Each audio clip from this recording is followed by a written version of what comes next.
আকাশবাণী কলকাতা সমীক্ষা শিরোনাম শিক্ষক পড়ুয়া একজোট লিখেছেন গৌতম মণ্ডল।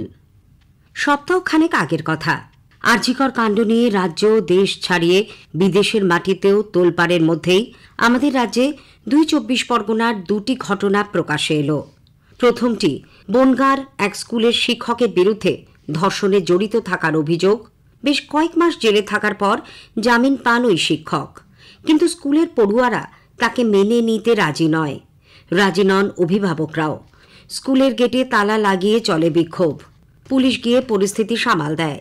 দ্বিতীয় ঘটনাটি দক্ষিণ শহরতলির বজবজ এলাকায়। সেখানকার এক প্রাথমিক স্কুলের শিক্ষকের বিরুদ্ধে অভিযোগ পড়ুয়াদের লাগাতার যৌন হেনস্থার। অভিযুক্ত শিক্ষক স্কুলে আসা বন্ধ করে দেন, কিন্তু বাজার থেকে ধরে এনে তাকে বেধড়ক মারধর করে উত্তেজিত জনতা। এখানেও বিশাল পুলিশ বাহিনী পরিস্থিতি নিয়ন্ত্রণে আনে। গ্রেপ্তার ও সাসপেন্ড হয় অভিযুক্ত শিক্ষক। ৫ই সেপ্টেম্বর শিক্ষক দিবস।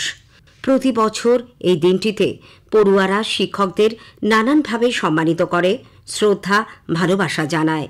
কিন্তু এবারের শিক্ষক দিবস অনেকটাই আলাদা। আরজিকরের চিকিৎসক ছাত্রীর ধর্ষণ খুনের প্রতিবাদে শিক্ষক শিক্ষিকাদের সঙ্গে পথে নেমেছে পড়ুয়া এবং প্রাক্তনীরাও। দৈনন্দিন কাজের মধ্যেও অনিবার্যভাবে চলে আসছে আরজিকর ইস্যু। আর সেই ইস্যু ও ঘটনাবলীর পরম্পরায় চর্চা হচ্ছে শিক্ষক পড়ুয়া সম্পর্কের অন্ধকার দিকটি নিয়েও।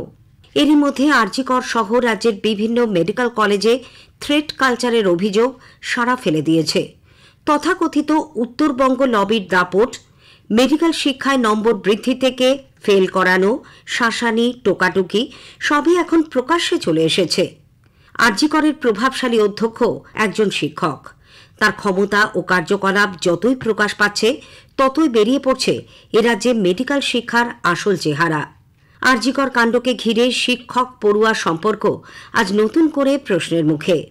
মেধাবী পড়ুয়াদের অনৈতিক কার্যকলাপ ও তাতে শিক্ষক সমাজের প্রত্যক্ষ মদত নাড়িয়ে দিয়েছে গোটা সমাজকে।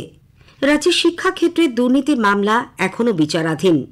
অযোগ্য শিক্ষক নিয়োগ নিয়ে সুপ্রিম কোর্টের মামলার রায় এলে হয়তো অনেক শিক্ষকের ভবিষ্যৎ অন্ধকারে তলিয়ে যাবে। সে দায় চাকরি হারানো অযোগ্য শিক্ষক শিক্ষিকাদের, না যারা অর্থের বিনিময়ে বেআইনিভাবে তাদের নিয়োগ দিয়েছিলেন তাদের? এই প্রশ্ন থেকেই যাবে। যে অযোগ্য শিক্ষকেরা কয়েক বছর ধরে পড়ুয়াদের পাঠদান করলেন, তার দায়ভার কে নেবে? সেই প্রশ্নের উত্তরও অধরা। এই অন্ধকারের মধ্যেও প্রতিবাদ আন্দোলনকে ঘিরে নতুন আলোর দিশাও মিলছে। আরজিকর কাণ্ডের পর সমাজের সর্বস্তর থেকে ন্যায় বিচারের দাবিতে ধারাবাহিক আন্দোলন চলেছে। সেই আন্দোলন শহর কলকাতা পেরিয়ে ছড়িয়ে পড়েছে জেলায় জেলায়। সমাজ মাধ্যমে এক তরুণীর আহ্বানে রাত দখলের ডাকে সাড়া দিয়েছিলেন কাতারে কাতারে মহিলা। স্বাধীনতা দিবসের মধ্যরাতে কাকদ্বীপ থেকে কোচবিহার চলে এসেছিল একই সারণিতে। কলকাতার সঙ্গে সেদিন রাত জেগেছিলেন গ্রামের মহিলারাও। তার একটা বড় অংশ ছিল ছাত্রীরা। আন্দোলনের নতুন নতুন স্লোগান ফিরছে মুখে মুখে। এরই মধ্যে নজর কেড়েছে রোগা পাতলা সাধারণ চেহারার এক ছাত্রীর স্লোগান, দাঁড়িয়ে দাঁড়িয়ে দেখলে হবে, রাস্তায় এসে লড়তে হবে। সেই স্লোগান এখন লক্ষ কণ্ঠে ধ্বনিত হচ্ছে। হাওড়ার একটি বালিকা বিদ্যালয়ের প্রধান শিক্ষিকা তার ছাত্রীদের সামনে প্রতিবাদের যে বার্তা দিয়েছেন তা আলোড়িত করেছে গোটা ছাত্র সমাজকে। রাষ্ট্র গঠনে ছাত্রছাত্রীদের ভূমিকার কথা উঠে এসেছে ওই শিক্ষিকার কণ্ঠে। তিনি অনুপ্রাণিত করেছেন বাংলার লক্ষ লক্ষ পড়ুয়াকে। তার বক্তব্যে আন্দোলিত গোটা ছাত্র সমাজ। বিব্রত বিড়ম্বিত রাজ্য সরকার আরজিকর ইস্যুতে পড়ুয়াদের প্রতিবাদ আন্দোলনে রাশ টানতে উদ্যোগী হয়েছে। বিভিন্ন জেলার বিদ্যালয় পরিদর্শকের মাধ্যমে স্কুলগুলিকে নোটিশ পাঠানো হচ্ছে। উচ্চ মাধ্যমিকের উত্তরপত্রে কোনো রাজনৈতিক স্লোগান লেখা যাবে না বলে নির্দেশ জারি করেছে উচ্চ মাধ্যমিক শিক্ষা সংসদ। এই বিতর্কের মাঝেই এবার বন্ধ থাকল শিক্ষক দিবস পালনের সরকারি অনুষ্ঠান। জনতার মুড টের পাচ্ছে প্রশাসনও।